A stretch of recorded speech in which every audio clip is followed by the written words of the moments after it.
For the love of God, will people stop vilifying the deadlift? The deadlift is not a bad exercise. The deadlift is not a dangerous exercise.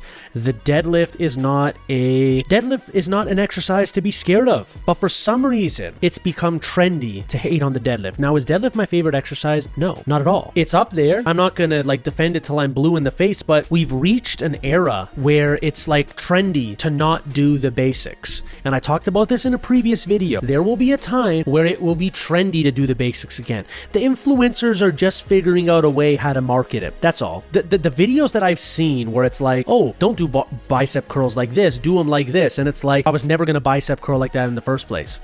So how are you telling me how to correct it? I was never going to make that stupid mistake in the first place. What the fuck is going on here?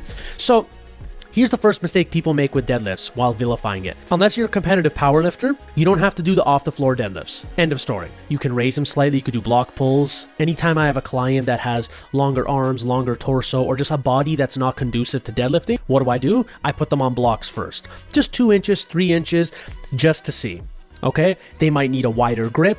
So, moral of the story here is you need to tweak it to your needs and your body structure and your anthropometry, whatever you want to call it. That's step number 1. Step number 2, if they're a woman or just someone that has a dominant lower body, sumo might work better because it cuts a bit of the range of motion. I'm starting to learn I might be more of a sumo puller than a conventional puller. I want to circle back to something I said. If you are not a competitive powerlift, this means you don't have to abide by the rules. You can do snatch grip deadlifts if you want, Romanian deadlifts. But when people hear the word deadlifting is bad, they're not gonna do the exercise with deadlift in his name, regardless of what it is. It's just like that idiot doctor that said, grapes are full of sugar, you might as well eat Hershey's.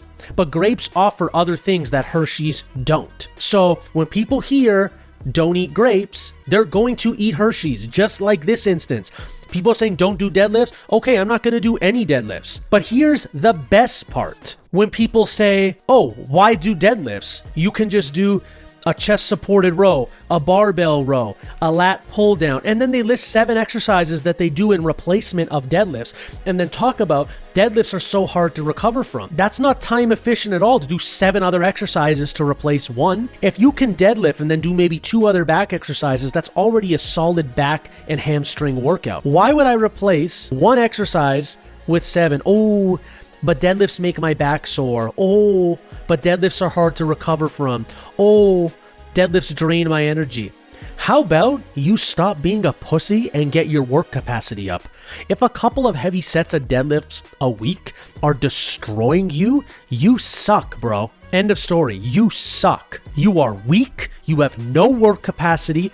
And if you're a beginner, I'll forgive you. But if you're someone that's been training for any amount of time and you're talking about how deadlifts destroy you and you're not deadlifting 700 pounds, why is it destroying you? Why? Ask yourself that question. It's because you do no exercise that gives you structural integrity. That's why when you implement one, such as deadlifts or even squats to a lesser extent, it destroys you because the way you train is dysfunctional. You train with a body part focus. You think you're a professional bodybuilder, but you're not even close to being one. You're training like a professional No. You're cosplaying as a professional bodybuilder.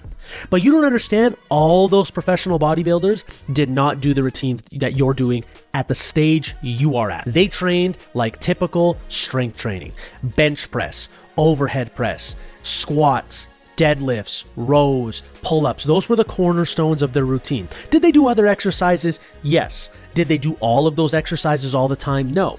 But they built a foundation with those exercises before moving on to more, let's say, specialized exercises for their goals.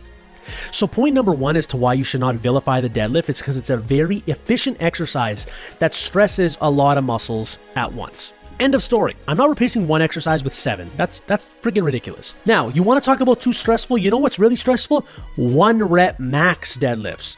Those are stressful. Sub-maximal deadlifts are not. If you're going for a max, which for some reason people think that's the only way to deadlift, then it's stressful. No one maxes out on deadlifts every week, and if they do, they're going to have to stop because their recovery is going to be shot. But if you're doing sub-maximal deadlifts, maybe 5 sets of 2, even 2 sets of 5, flip it around, 3 sets of 3, around 80 to 90% of your 1 rep max, that's going to do more for you than any rowing variation can. Once you get to the point where you're 600, 650, that range of deadlifts, then one could make the argument, if you're not into powerlifting, hey, let's pump the brakes. But then people are like, oh, trap bar deadlifts suck too. What? What planet are we on? What planet are we on that we're saying certain exercises are too hard? And this isn't coming from people that are 50 plus. This is coming from people that should be in their athletic prime, like low 20s to 30s. What are you complaining about? This is hard. If you're complaining that deadlifts are hard, you have a very privileged life. A lot of things get harder than that.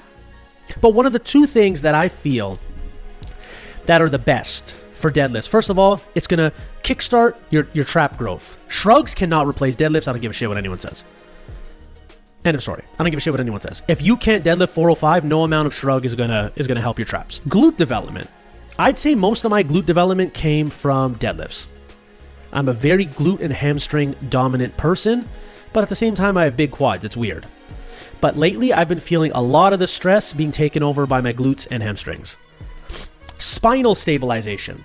No exercise can mimic the amount of weight you can pile onto the bar while having to stabilize your spine. End of story. The deadlift is not a dangerous exercise. I'll say it again. The deadlift is not a dangerous exercise. It's not a scary exercise. It's not an inefficient exercise. It is actually efficient because it hits a lot of muscles at once. Are you going to get a pump from deadlifts? No. If you're trying to get a pump from deadlifts, get your head checked. If you vilify deadlifts, get your head checked. Let me know what you think in the comments on this matter. I'm not saying you have to deadlift. I'm not saying you have to 1 rep max deadlift and get a strong deadlift, but you should be doing some form of deadlift. Make the exercise adapt to your body if a standard deadlift does not work for you. Don't just give up the exercise altogether. Just don't be a dumbass, please. I like to pride myself that my subscribers are pretty intelligent people when it comes to the rest of the internet. Please don't fail me, please.